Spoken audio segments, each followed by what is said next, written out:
Hey everyone, Lucas here again from DBC. I thought I'd make another cooking video today. Today I'm going to show you how to make a dal, which is an Indian lentil-based dish. It's quite simple to make, doesn't take very many exotic ingredients or anything like that, and also comes together pretty quickly, and is also quite healthy and well balanced. So it's something that I make a fair amount when I just need to whip something up quickly and have good food that gives some good leftovers for a day or two. Just to sort of put a plug in here, I originally got the recipe from this book here, Flavor Walla by Flor Cordaz. Sorry if I'm not pronouncing that correctly. I usually get most of my recipes online, so there's not too much need these days to buy hard copy cookbooks because there's so many resources available online. But I actually got the hardcover copy of this book simply because it corresponded so well with the way that I usually try to cook, which is, you know, you have simple, accessible things that are reasonable to do in the day. But that it makes things very flavorful by using things like herbs and spices and unique combinations of ingredients rather than just adding a lot of salt or a lot of fat or sugar to something. It's not a book that's specifically designed to be like a health food book or to correspond with any specific diet. So for people who are on a very restricted diet, say if they're doing one of our DBC Life programs, this might not be the book for you, but if you're just trying to eat an overall good healthy diet, most of the recipes in this book are going to be something that are pretty solid for you. So just thought I'd mention that. I think it's a great resource. Yeah, I'm going to show you how to make a dal. It doesn't take too long, unlike the last dish I made, and we'll have a good time with it. All right, I think I got everything in place here. The ingredients are mostly pretty simple. The base of it is pink lentils. This is sort of lentil that, as you can see, it's a sort of orangish pink color. They just sort of dissolve into the water when you cook them into this sort of like stew-like consistency, and do so very quickly. So it's actually one of the easier legumes to cook, unlike say garbanzo beans or something like that, where if you get them dried, they might take quite a while to cook. These are done in a flash, so they make for a great source of vegetable protein when you're trying to eat less meat, and if you need a source of protein, this is one of the best ways to go, one of the fastest ways to go with that. They kind of turn a yellowish color when you cook, and that contributes to that sort of bright yellow color that an Indian dal traditionally has. So that's the base of it. It's going to have garlic in it. This is a great time of year to be using garlic because you can just go to the farmer's market and there's just stacks of it, and you can get heirloom garlic right now, which is it doesn't tend to last as long, so it's not as popular in the grocery stores, but it has a great flavor, and it also has very large cloves, so you're not having to peel all these tiny little cloves of garlic individually and mince them up. It's just quite a bit easier to cut them up. So this is, I think, Music. It's an heirloom variety of garlic I got at the farmer's market. You need a tomato or two. You need a couple tablespoons of butter. If you can do butter, that just has a great flavor to it. That would be the traditional Indian way to do it. Of course, they use quite a bit of dairy in India, but if you don't do butter, you can certainly use olive oil instead. Need a serrano. This is sort of like a small, kind of like a small jalapeno. It has a bit of a different flavor, but it's pretty similar to that. If you don't like things spicy at all, you can leave this out, and no harm, no foul. You're going to need turmeric, which is another thing that gives it that bright yellow-orange color. The most common way to do that would just be with a turmeric powder like this. Then you just put some of the powder in and you'll be done with it. I actually kind of prefer to use fresh turmeric root, however. You know, it just comes like this. And it's a bit of a pain because you need to peel it and mince it up, and it stains your hands and all that noise, but it just feels a little bit fresher to me. So if you can get your hands on it and you can tolerate that, then that's the way to go with it. And as with any good recipe, there's going to be a few onions in there. It says to use one medium onion. I kind of just have 2 small onions. Might be a little bit more, but as they say, cooking is more art than science. A little bit of extra onion isn't going to hurt anything.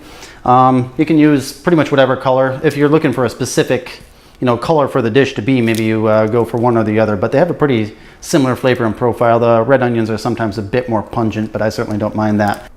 That's pretty much the whole base of it. You're going to need some water, of course, to cook the lentils in. And then at the end, you can add eggs.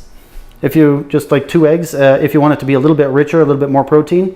It's certainly fine without it. It just makes it a little bit more thicker and richer and adds a bit of substance to it. And you can also add greens to it. That adds some nutrients to it. These here are In the book, he says to use spinach or kale, and those work fantastically. But this is actually like a spicy green mix that I got from my friend Aaron, who runs Blandford Nature Center CSA at the Fulton Street Farmers Market. I'm losing it there. And it contains interesting things like mustard green, adds a little bit of a kick to it, and arugula that adds a little bit of pungency and things like that. It's just a little bit more interesting. You just throw that in right at the end and let it dissolve in. All right, let's start out by cutting up some vegetables. All right, now this goes pretty quickly, so I'm actually going to kind of cut everything up to start with before I get going with anything. This one's actually a little bit less pronounced than a lot of them, but you can see it's like a pretty good sized clove there. Save the parts of the bulb we don't need, get rid of the extra paper that came off. It says to use 3 cloves. I'm going to use 4 because that's how much came off, and I like garlic anyways. So I like, not everybody does this, but I like knocking the little bottoms off of all of the pieces. Then you kind of turn the knife to the side. I'll see if I can get everything out of the way so you can see this. Just drive down like that. That kind of knocks things free so that you can just pop that right off like so. And that's free. We're going to do that to the rest of them. Finding more efficient ways of peeling garlic is a classic chef activity, since garlic is so commonly used and it's also kind of a nuisance to prepare. So there's lots of methods for doing this. This is one of my preferred methods, and at the end result we want to have smashed garlic anyways. So that's the way we're doing it. Oh, didn't quite get that one hard enough. So hit that again. And as usual, when I'm doing the vegetable prep, I just keep the trash right next to me so it's quick. Now we want the garlic to be smashed. I didn't want to smash this too much the first time around because then it pulverizes it to the degree it's difficult to disentangle the paper from the garlic. Now we want to smash it more thoroughly, so that is kind of like that. And I just kind of make sure there's no big chunks in there. A little bit faster than mincing, and it also gives just a little bit of a different texture to it.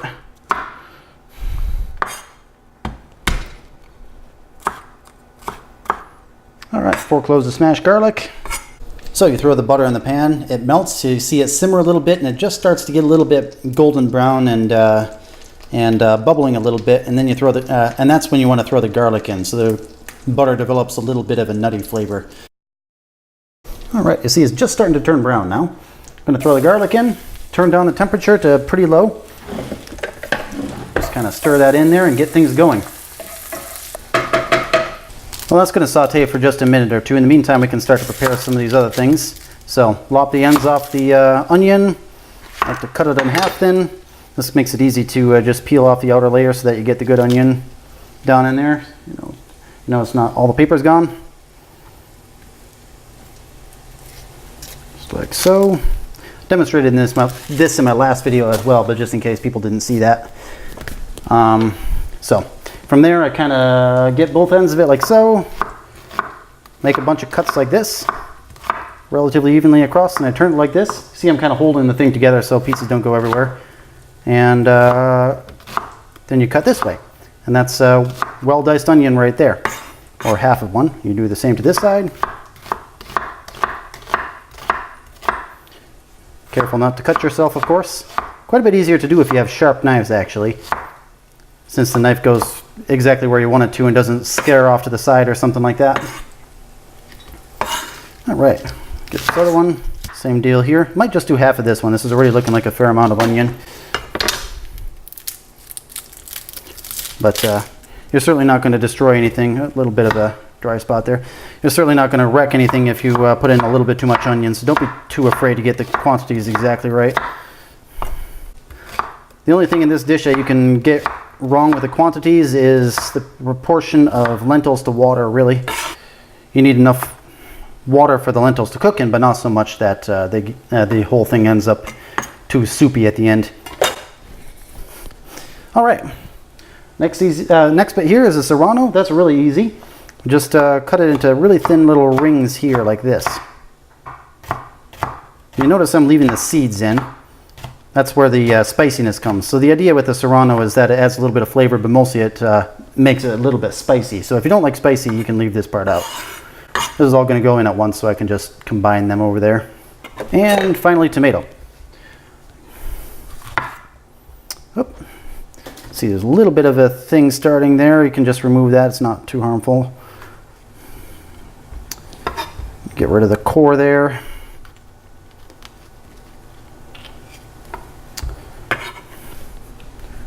Tomatoes are, it's a little early for full-size tomatoes like this to be grown locally, so these are actually from a greenhouse of my friend Ben, who runs Real Food Farms. He does, he grows tomatoes in greenhouses, so you can get them a little bit earlier in the season. But I just want to dice this up, so.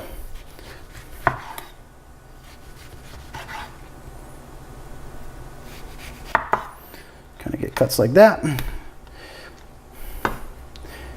Take those. It's kind of difficult if you, to cut it if you put this on top of there. It's like your knife will tend to slide off it.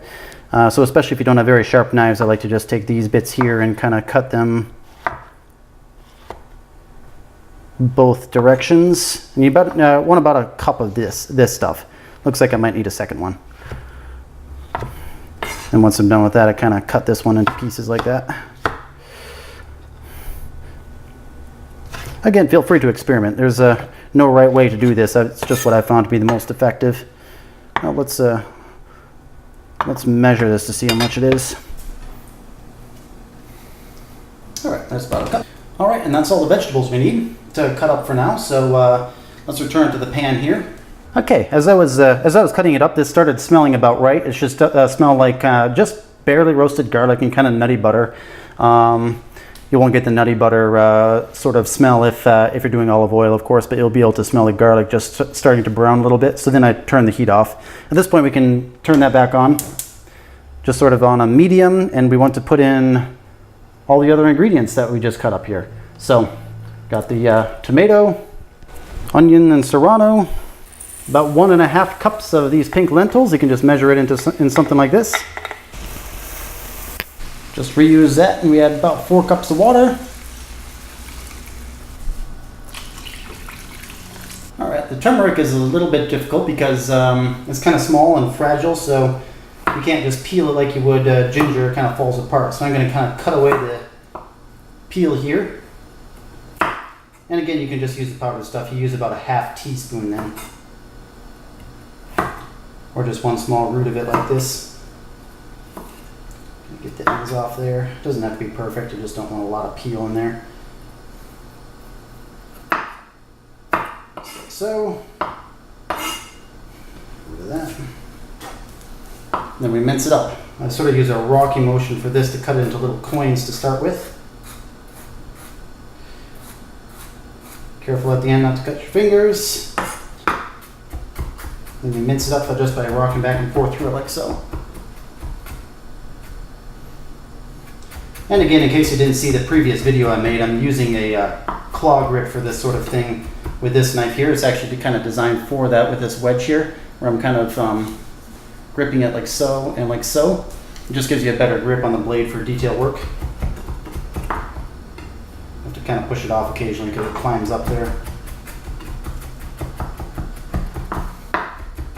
Get it pretty fine. Just really quick motions like that. And I kind of scoop it up on the knife here. Again, careful not to cut yourself. And right into the pot. And you're going to want to be careful about what touches the turmeric. You can see, I don't know if you can see in this light, but it kind of stains your hands yellow. If that touches any white fabric, you'll never get it out. They actually used to use turmeric as a dye sometimes. It's very difficult to wash out of things. So as soon as you're done with that, wash out your hands. Is another reason why it's a lot easier sometimes just to use a ½ teaspoon of the powdered stuff. Same goes for the knife and the cutting board. They're kind of stained orange, so just rinse them off real quick before you do something else with them. Everything is in the pot. It's all together there. You maybe just want to give it a quick stir to make sure things are all together. And then we cover it up. Wait for it to start to simmer. So I have it on kind of high heat right now. That gets it up to a boil. As soon as it starts to boil, you want to turn it down to low so that it just simmers, it doesn't boil over. So that's pretty much everything in the pot already. It's quite simple. We just let this boil for 10 to 15 minutes until it looks like it's a good consistency for a dal. Maybe add a little bit of salt if necessary. And the egg and the greens, I'll add both of those things so you can see how you do that. And that's about it. While we're waiting for that, we might as well get the egg and the greens prepared over here so we can just throw it right in there at the end. All right, this is pretty simple stuff. The greens, we just want to get a reasonable quantity of them. Reasonable quantity is kind of based on just how much you like in there. So a little bit of experimentation. You're going to need a little bit more than you might think that you will, because it gets quite a bit smaller once it cooks down a bit. So I'm going to use almost 3/4 of that bag. And then just sort of gather it up. This is already triple washed, so I don't need to rewash it. I'm kind of cutting it into strips there. Just working it across so we get them all in there. So it's all pretty well cut into strips, and then I just give it a few passes through here so you don't get really long strings of it. And that's about all you need there. Maybe take out some of the bigger stems if you see any. And the eggs. I actually usually skip this step and just crack them in at the end, but you're technically supposed to crack them into here and then whip them up. I gotta wash my hands a second. I suppose the idea of doing it this way is that you get more even distribution, but I usually don't care about that too much. I'm not a very picky person, if you hadn't noticed. But that's how you whisk an egg. Clean the whisk immediately after you're done, because it's a real nuisance if stuff starts drying on it. It's all these little wires and it gets stuck on there. So rinse it off immediately, and you'll thank yourself later. Got just a little bit of a simmer going here. Might actually want to turn the temperature up very slightly for this. And I've not covered it because you do want the water to evaporate off, otherwise it'll be too much for the lentils to absorb.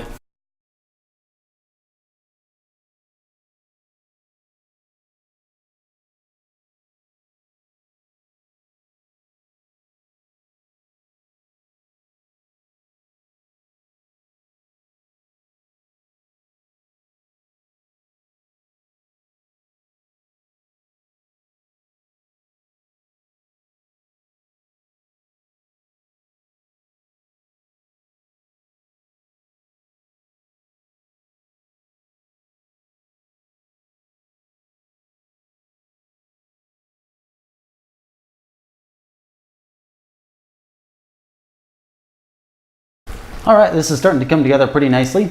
It's sort of a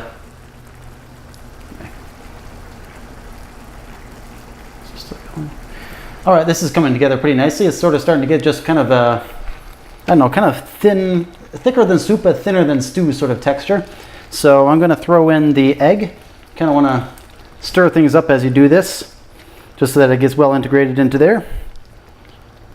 And that kind of scrambles in there. You got to keep stirring it like so. Happens pretty quickly. And that thickens up the texture just a bit. Then you just leave that for maybe 30 seconds or so. And it's already all kind of cooked in there. Then we turn off the heat and add the greens to it.